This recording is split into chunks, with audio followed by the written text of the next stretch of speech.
സമാദരണീയരായ സ്നേഹം നിറഞ്ഞ സത്യവിശ്വാസികളെ, സത്യവിശ്വാസിനികളെ, അള്ളാഹുവിന്റെ വിധിവിലക്കുകൾ പാലിച്ചുകൊണ്ട് ജീവിതത്തിന്റെ എല്ലാ മേഖലകളിലും മുമ്പോട്ട് നീങ്ങണമെന്ന് ആദ്യമായി എന്നോട്, തുടർന്ന് നിങ്ങൾ ഓരോരുത്തരോട് ഉണർത്തുകയാണ്, ഉപദേശിക്കുകയാണ്. പടച്ചറബ് നമ്മെ അനുഗ്രഹിക്കുമാറാവട്ടെ. റോമ സാമ്രാജ്യത്തിന്റെ പിടിയിൽ നിന്നും ഫലസ്തീനെ മോചിപ്പിക്കുവാൻ വേണ്ടി ഉമർ ഫാറൂഖ് റളിയല്ലാഹു അൻഹു നിയോഗിച്ചത് അബൂ ഉബൈദ റളിയല്ലാഹു അൻഹുവിനെയാണ്. റസൂലുള്ളാഹി സ്വല്ലല്ലാഹു അലൈഹി വസല്ലം അബൂ ഉബൈദ റളിയല്ലാഹു അൻഹുവിനെ വിശേഷിപ്പിച്ചത് അമീനു ആദിഹിൽ ഉമ്മ, ഈ ഉമ്മത്തിന്റെ വിശ്വസ്തൻ, കാവൽക്കാർ എന്നാണ്. ഉമർ റളിയല്ലാഹു അൻഹു ഒരിക്കൽ പറഞ്ഞു, അല്ലാഹു എന്റെ മുമ്പിൽ പ്രത്യക്ഷപ്പെട്ടുകൊണ്ട് ഉമറെ, തനിക്ക് എന്താണ് വേണ്ടത് എന്ന് ചോദിക്കുകയാണ് എങ്കിൽ നീ എനിക്ക് നാട് നിറയെ അബൂ ഉബൈദമാരെ തരണമെന്നാണ് ഞാൻ ചോദിക്കുക. സഹോദരി സഹോദരന്മാരെ, ഈമാനികമായിട്ടുള്ള ആവേശവുമായിട്ട് മുന്നോട്ട് പോകുന്നവരാണ് ഞാനും നിങ്ങളും. ഈമാൻ എന്ന് പറയുമ്പോൾ അത് വൈബിലുള്ള വിശ്വാസമാണ്. കാണാൻ കഴിയാത്ത കാര്യങ്ങളാണ് കൂടുതൽ നമ്മൾ വിശ്വസിച്ചു കൊണ്ടിരിക്കുന്നത്. അല്ലദീന യുഅ്മിനൂന ബിൽ ഗൈബ്, നമുക്ക് വിശ്വസിക്കുക. അല്ലാഹുവിനെ നമ്മൾ കണ്ടിട്ടില്ല, അല്ലാഹുവിന്റെ മലക്കുകളെ നമ്മൾ കണ്ടിട്ടില്ല. ഈ കാണാത്ത അല്ലാഹുവിനെ, നമുക്ക് അങ്ങനെ ബോധ്യമില്ലാത്ത അല്ലാഹുവിനെ നമ്മൾ ഉറച്ചു വിശ്വസിക്കുകയാണ്. അങ്ങനെ ഉറച്ചു വിശ്വസിക്കുക എന്ന് പറയുമ്പോൾ അത് കേവലം ബോധ്യമായി, വിശ്വാസമായി, അറിവായി മാറുക എന്നതിൽ പരിമിതപ്പെടുത്തുവാൻ സാധ്യമല്ല. ആ വിശ്വാസത്തിന്റെ കൂടെ പ്രതീക്ഷ കൂടി ഉണ്ടാകുമ്പോഴാണ് അത് പ്രയാണത്തിലേക്കുള്ള, വിജയം എന്ന് പറയുന്ന ലക്ഷ്യപ്രാപ്തിയിലേക്കുള്ള വളരെ കൃത്യമായ സൂചകമായിട്ട് മാറുന്ന വിശ്വാസമായി പരിവർത്തിപ്പിക്കപ്പെടുന്നത്. സ്വാഭാവികമായിട്ട് നമുക്ക് പ്രതീക്ഷ ഉണ്ടായിരിക്കേണ്ടതുണ്ട്. റസൂലുള്ളാഹി സ്വല്ലല്ലാഹു അലൈഹി വസല്ലമയെ കുറിച്ച് സൂറത്തുൽ അഹ്സാബിൽ പറയുന്നത്, ലഖദ് കാന ലക്കും ഫീ റസൂലില്ലാഹി ഉസ്വത്തുൻ ഹസന, നിങ്ങൾക്ക് തീർച്ചയായും അല്ലാഹുവിന്റെ റസൂലിൽ ഉത്തമമായ മാതൃകയുണ്ട്. ആർക്കാണ് മാതൃക എന്ന് വിശദീകരിക്കുന്നിടത്ത് ലിമൻ കാന യർജുല്ലാഹ വൽ യൗമൽ ആഖിറ വദക്കറല്ലാഹ കസീറ, 3 ഗുണങ്ങൾ ഉള്ളവർക്കാണ് അല്ലാഹുവിന്റെ റസൂലിൽ ഉത്കൃഷ്ടമായ മാതൃകയുള്ളത്. ആ 3 ഗുണങ്ങളിൽ ഒന്നാമത്തെ ഗുണമായി പറഞ്ഞത് ലിമൻ കാന യർജുല്ലാഹ, അല്ലാഹുവിനെ ആഗ്രഹിക്കുന്ന, അല്ലാഹുവിനെ പൂതി വെക്കുന്ന, അല്ലാഹുവിൽ പ്രതീക്ഷയർപ്പിക്കുന്ന ആളുകൾക്കാണ് അല്ലാഹുവിന്റെ റസൂലിൽ മാതൃകയുള്ളത്. അപ്പൊ അല്ലാഹുവിന്റെ റസൂലില് ഏറ്റവും ഉത്കൃഷ്ടമായ മാതൃകയായി സ്വീകരിക്കുവാൻ സാധിക്കുന്ന 3 ഗുണങ്ങൾ ഉള്ളവർ, അതിലേറ്റവും ഒന്നാമത്തെ ഗുണം എന്ന് പറയുന്നത് അല്ലാഹുവിൽ പ്രതീക്ഷ അർപ്പിക്കുക എന്നതാണ്. ഈ ആയത്ത് അവതീർണമാകുന്നത് അഹ്സാബ് യുദ്ധവുമായി ബന്ധപ്പെട്ട പശ്ചാത്തലത്തിലാണ്. നമുക്കറിയാം, സൈന്യത്തോടല്ല, സൈന്യങ്ങളുടെ സഞ്ചയങ്ങളോടാണ്, സൈന്യങ്ങളുടെ കൂട്ടങ്ങളോടാണ്, സൈന്യങ്ങളുടെ സംഗമങ്ങളോടാണ് ആ നാട്ടിലുള്ള, ആ പ്രദേശത്തുള്ള അന്ന് നിലവിലുണ്ടായിരുന്ന എല്ലാ സാമ്രാജ്യങ്ങളും ഒരുമിച്ച് ഒറ്റക്കെട്ടായി അല്ലാഹുവിന്റെ ദീനിനെയും പ്രവാചകന്റെ രാഷ്ട്രത്തെയും മദീനയെയും ആക്രമിക്കുവാൻ വേണ്ടി, തകർത്തെറിഞ്ഞുകൊണ്ട് തൂത്തെറിയുവാൻ വേണ്ടി ഒരുങ്ങി പുറപ്പെട്ടപ്പോഴാണ് ഈ ആയത്തിന്റെ പശ്ചാത്തലം അവതീർണമായി നമ്മൾ മനസ്സിലാക്കുന്നത്. ഇവിടെയാണ് പ്രതീക്ഷയുടെ പ്രാധാന്യത്തെ കുറിച്ച് നമ്മൾ മനസ്സിലാക്കേണ്ടത്. പോരാളികള്, നേതാക്കന്മാര് പോരാളികൾക്ക് കൊടുത്ത വീര്യമുള്ള ചില പവർഫുൾ ആയിട്ടുള്ള ഉത്തേജനങ്ങളുണ്ട്.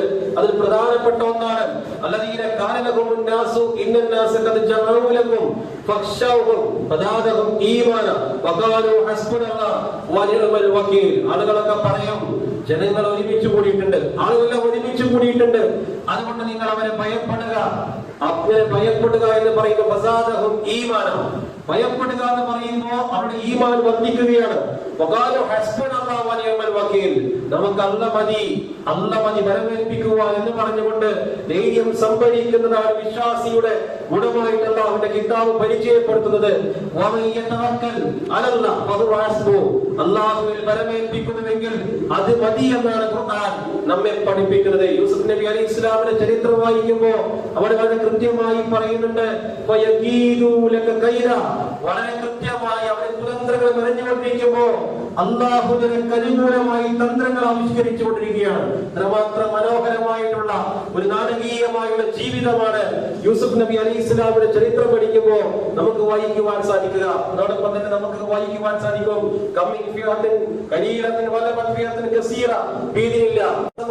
പരിഗണിക്കേണ്ടതുള്ളൂ. ഒരു സൈനിക പോരാട്ടത്തിന്, ഒരു പോരാട്ടത്തിന്, സമരത്തിന് അവിടെ ആളുകളുടെ എണ്ണം എന്ന് പറയുന്നത്, നമ്പർ എന്ന് പറയുന്നത് വിശ്വാസിയെ സംബന്ധിച്ചിടത്തോളം അന്ധവിശ്വാസമാണ്. എത്രയെത്ര ചെറിയ സംഘമാണ് വലിയ സംഘങ്ങളെ നശിപ്പിച്ചിരിക്കുന്നത്.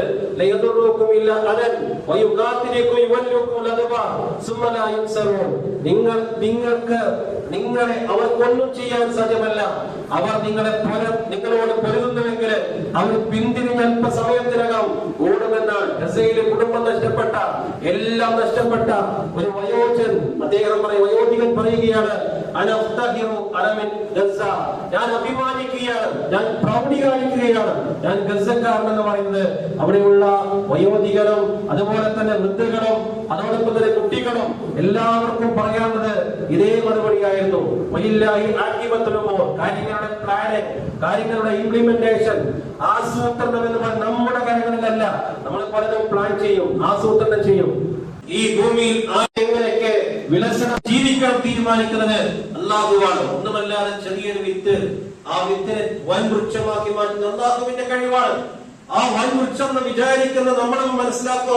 വലിയ വൃക്ഷത്തെ കാണുമ്പോ ഇത് വലിയൊരു വൃക്ഷം, ഇതിനെ ഒന്ന് ആക്രമിക്കുവാൻ, തകർത്തെറിയുവാൻ ആർക്കും തന്നെ സാധ്യമല്ല എന്ന് വിചാരിക്കുമ്പോ ആ വൃക്ഷം പിഴുതെറിയപ്പെട്ട് അല്ലാഹുവാണ്. അതുകൊണ്ട് ഏതെങ്കിലും ഒരു അക്രമിക്കൂട്ടത്തിന്റെ ആയുധബലം കണ്ടുകൊണ്ട്, അവരുടെ ഭരണരംഗത്തുള്ള ശക്തി കണ്ടുകൊണ്ട്, സൈനിക ശക്തി കണ്ടുകൊണ്ട് നമ്മൾ മൂഢരായി വിചാരിക്കരുത് ഇതാണ് ശരി, ഇവർ വിജയിക്കുമെന്ന്. വിശ്വാസികളുടെ ഏറ്റവും വലിയ കൈമുതൽ എന്ന് പറയുന്നത് പ്രതീക്ഷയാണ്. അതാണ് നമ്മൾ കണ്ടത്. ഇന്നലെ ഇപ്പൊ നമ്മൾ മനസ്സിലാക്കേണ്ട കാര്യം, ഇന്നലെ നമ്മുടെ അബൂ ഉബൈദ എന്ന് പറയുന്നത് വലിയൊരു അത്ഭുതമാണ്. അബൂ ഉബൈദ ഒരുപക്ഷെ നമ്മൾ ആരും മുഖം കണ്ടിട്ടില്ല, മുഖം മറച്ചുകൊണ്ടാണ് അദ്ദേഹം ഇതുവരെ പ്രത്യക്ഷപ്പെടുന്നത് തന്നെ വളരെ അത്യപൂർവമാണ്. അദ്ദേഹത്തിന്റെ പേജിൽ കുറിച്ച് വെച്ച ചില വാക്കുകളുണ്ട്. ആ വാക്കുകൾ നമ്മൾ വായിക്കുമ്പോൾ സ്വാഭാവികമായിട്ട് വിശ്വാസത്തിന്റെ ഉജ്ജ്വലമായ സീമകളിലേക്ക് നമ്മൾ യാത്ര ചെയ്യേണ്ടി വരും. അദ്ദേഹം പറയുകയാണ്, ബിസ്മില്ലാഹിർ റഹ്മാനിർ റഹീം. അല്ലാഹു അദ്ദേഹത്തിന് ദീർഘായുസ്സും ആരോഗ്യവും ഇനിയും കൂടുതൽ കൊടുക്കട്ടെ. നമുക്കറിയാം, ഫലസ്തീനിലെ ഹമാസിന്റെ എല്ലാ നേതാക്കന്മാർ, കുറേയധികം നേതാക്കന്മാർ, വളരെ പ്രതീക്ഷയുണ്ടായ നേതാക്കന്മാർ മരണപ്പെട്ടുപോയി, ഷഹീദുകളായി. പോലും ഫലസ്തീനികൾക്ക്, ഗസക്കാർക്ക്, ഹമാസിലെ പോരാളികൾക്ക് ധൈര്യവും ഊർജ്ജം നൽകുന്ന അബൂ ഉബൈദ ഇപ്പോഴും ഉണ്ട് എന്നത് നമുക്ക് സന്തോഷം നൽകുന്ന കാര്യമാണ്. അദ്ദേഹത്തിന്റെ പേജിൽ പറഞ്ഞു, ബിസ്മില്ലാഹിർ റഹ്മാനിർ റഹീം. പ്രതിരോധ ശേഷിയുള്ള ഗസ ദേശത്തിലെ ജനങ്ങളെ കൊടുങ്കാറ്റിനെ നേരിടുകയും എല്ലാ വേദനകളും മുറിവുകളും ഭഗവത്കാർ സഹിച്ചു നിൽക്കുകയും ചെയ്തവരെ അദ്ദേഹം അഭിസംബോധന ചെയ്യുകയാണ്. ഇന്ന് നമ്മൾ നമ്മുടെ ചരിത്രത്തിലെ ഒരു നിർണായകമായ നിമിഷത്തിൽ എത്തി നിൽക്കുകയാണ്. ഈ താൽക്കാലികമായ യുദ്ധവിരാമം വിശ്വാസത്തിന്റെ ജോലയെ കെടുത്തിക്കളയുവാൻ ഒരിക്കലും തന്നെ പാടില്ല. ദൃഢതയുടെ പാത അവസാനിപ്പിക്കുവാൻ ഇതൊരിക്കലും തന്നെ അവസരമായിട്ട് മാറുവാൻ പാടില്ല.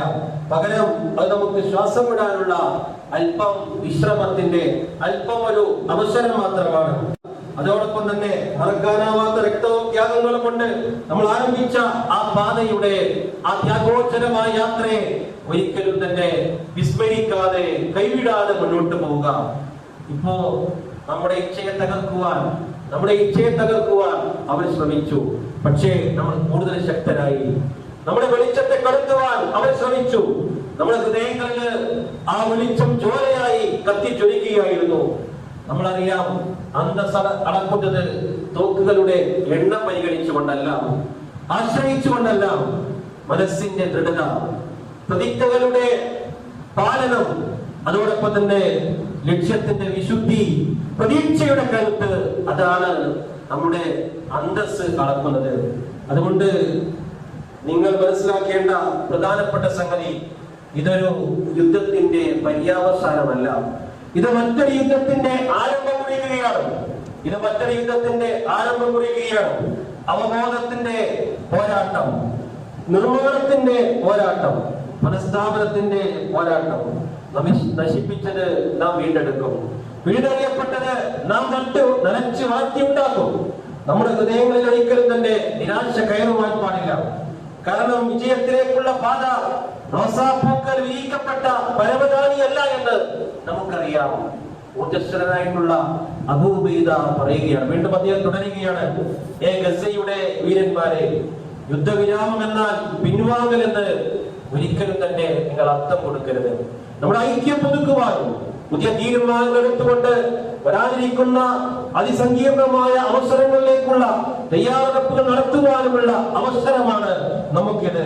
അതുകൊണ്ട് കൊടുങ്കാറ്റുകൾ എത്രമാത്രം കഠിനമായാലും ഈ രാഷ്ട്രം അതിന്റെ ചാരത്തിൽ നിന്ന് ഉയർത്തെഴുന്നേറ്റ് വരിക തന്നെ ചെയ്യും. ഈ രാജ്യത്ത് ഇൻഷാ അല്ലാഹ് അത് ലോകം കാണും. ഇങ്ങനെയുള്ള അപൂർവമാരെ ഭൂമി നിറയെ നാട് നിറയെ നൽകേണമേ എന്നാണ് ഉമർ റളിയല്ലാഹു അൻഹുവിന്റെ പ്രാർത്ഥനാ മന്ത്രമായി ഉണ്ടായിരിക്കുന്നത്. നമുക്കും അതാണ് പ്രാർത്ഥിക്കാനുള്ളത്. അല്ലാഹു നമ്മെ അനുഗ്രഹിക്കുമാറാവട്ടെ.